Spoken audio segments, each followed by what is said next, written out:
In an instant, there are as many roles for communicators as there are in business as usual. Whether you're media facing, internal comms, whether you're social media and digital, or you're a campaigner, there is a space for you in incident doing either your day job or helping to support the wider infrastructure. Over the next couple of minutes, we'll be hearing from communications colleagues from across Defra Group talking about their role in incident management that face central government and other national stakeholders.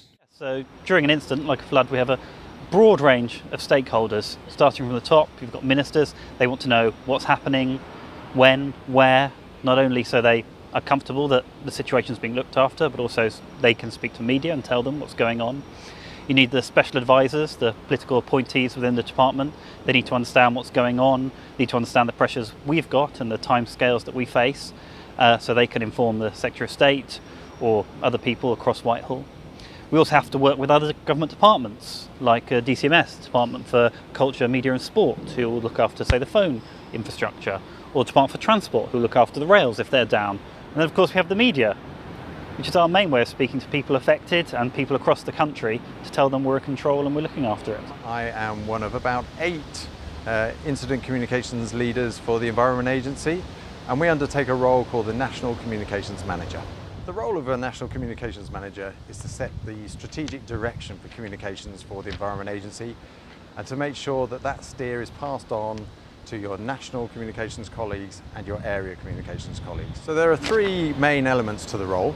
First, in terms of setting the strategic direction, what you're trying to do is have a look at what's happening on the ground, both now and what is likely the incident is likely to play out in the future. The second element of it is actually fitting the communications into the wider incident response so that decisions can be made at the right time and in the right way and the right steer gained. And the third element of it is actually looking at your resources. Have you got the right people in the right place at the right time for the length of time that the incident is likely to go on for?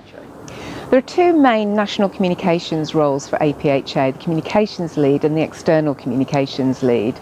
The communications lead liaises with the Central Disease Control Centre, which is normally based in London in an animal disease outbreak. And they would also liaise with the external communications lead, who would be dealing with the forward operating base, which is where the main operational response is run from.